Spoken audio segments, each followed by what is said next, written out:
Today on Trek Wars, we are learning about the Klingon Katanga-class battlecruiser. The Klingon Katanga-class battlecruiser during its time was considered to be a heavy cruiser.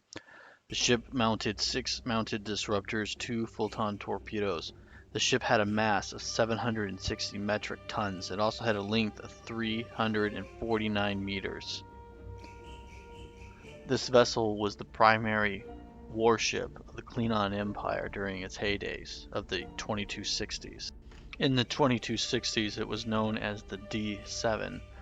In the 2270s, the vessel was upgraded and given the name Katanga.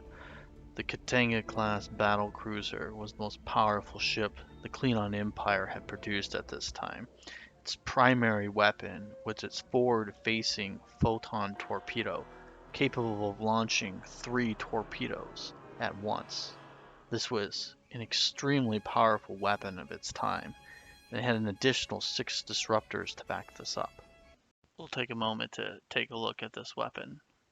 It delivers 65,000 terawatts of damage to an enemy vessel.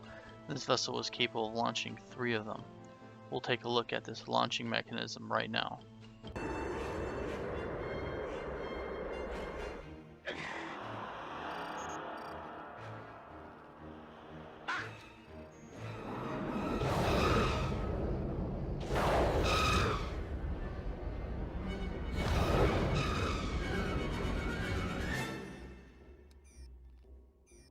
The Katanga-class battlecruiser would decloak, and then it would aim its forward-facing torpedo launcher and launch a devastating barrage of 3 torpedoes, delivering 195,000 terawatts of damage to the enemy vessel. This is extremely powerful during this era. And then after that, it would finish the vessel off with its 6 disruptors. The Katanga would then follow up by using its disruptors. We'll take a look at the disruptors here in a moment. The disruptors on this ship were around 16,250, and it carried 6 of them. So this would give this vessel an overall defensive value of 227,500. There is actually no information on how powerful the actual disruptors are, so the only way we're able to ascertain anything is we took weapons that we knew that we have seen in that time period. And we have seen in Deep Space Nine that the bird of preys have had different levels of disruptor technology, going from 16,250 to 24,375 to 32,500. Now, so then this is why I was able to ascertain what the disruptors were during this time period, which was almost 100 years ago from the DS9 era. So I would see that the weakest weapons still seen were probably some of the most advanced weapons 100 years ago. So this is where the 16,250. It's actually based off the destruction of a Jem'Hadar fighter by Klingon birds of prey. To give you a quick understanding, it's pretty simple math. It goes like this. You have to ascertain what the strength of the Dominion ship is, which I know it to be 195,000 terawatts of damage is what it's capable of taking.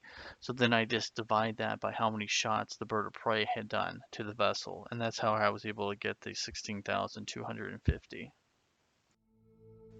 So we know that Katanga has a defensive value of 390 total, and we know that we've seen the ship take at least 2 torpedoes to the hull and still survive, so it has to have a minimum of 3.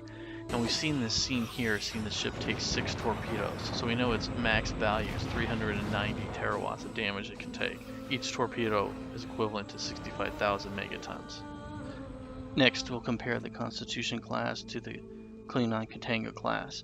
You know, the Klingon Katanga class is very much lacking in defense, but has incredibly high offense. And it is noted that it is possible for this ship to have even more powerful weapons than I had originally discussed. There is a possibility it had phasers around the 24,000 range, and we know that the Constitution class phasers were Type 7 at this time were only consisting of around 2,800, so they were significantly weaker, but the trade-off was speed, as you'll see right here. Fire. Type 7 phaser is significantly faster shooting than what we had seen with the Klingon disruptor, which was only able to shoot 3 blasts, but it's significantly more powerful. Now we'll compare the two empires. Now we know that the Klingon Empire was specializing in bird of prey as well as the Katanga, and the Katanga was the primary warship. The Federation had the Miranda heavy class, and then the Constitution, and its most powerful ship at the time period is the Excelsior. The Excelsior completely outguns this vessel. I have a graph here that I will show you guys in a minute, showing you the different ships of the time period and where the Katanga actually lies up.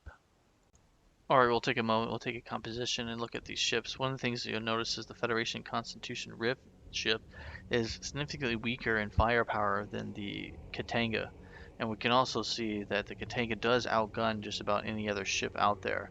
And we can also see that the shield value is about half that of standard Federations. And we see that the hull value is also significantly weaker. But when we actually combine the offense and defense together, you'll see that the actual Klingon ship known as the Katanga actually holds its own pretty well when it comes to the ships of its era. Another surprising fact is one of the reasons why the Katanga was removed and substituted with the bird of prey is because the bird of prey was so cheap and small, but yet was still so effective. If you look at this graph, it's only about 25% less effective than the Katanga, and yet it is you could probably produce about 3 for every Katanga. And so if you were to calculate that in a formula, you would see that you could be around 1,509,000. And you compare that to the Excelsior, that means you could 3 Borels could easily take on an Excelsior. When it comes to the Katanga, it would probably take about 2 Katangas to take on 1 Excelsior. Next, we're going to take a look at the Katanga towards the end of its commission. So the Katanga ended up with 32,500 disruptors. It was 6 typically. It could known to have 7. This graph here that we're looking at from the 2270s is what the ship looked like when it first entered service, and then you can see in the 2375s it had given significant upgrades, ending its reign after the Dominion War at 357,500, and then still using the shields and hulls that it had always had. So the ship had almost a 100-year reign, which is rather impressive. And so that would be why this ship would go down as one of the most efficient and best designed seen in the Star Trek universe. Though it was never the best, it was still effective for almost 100 years, which tells you a lot about the Klingon design.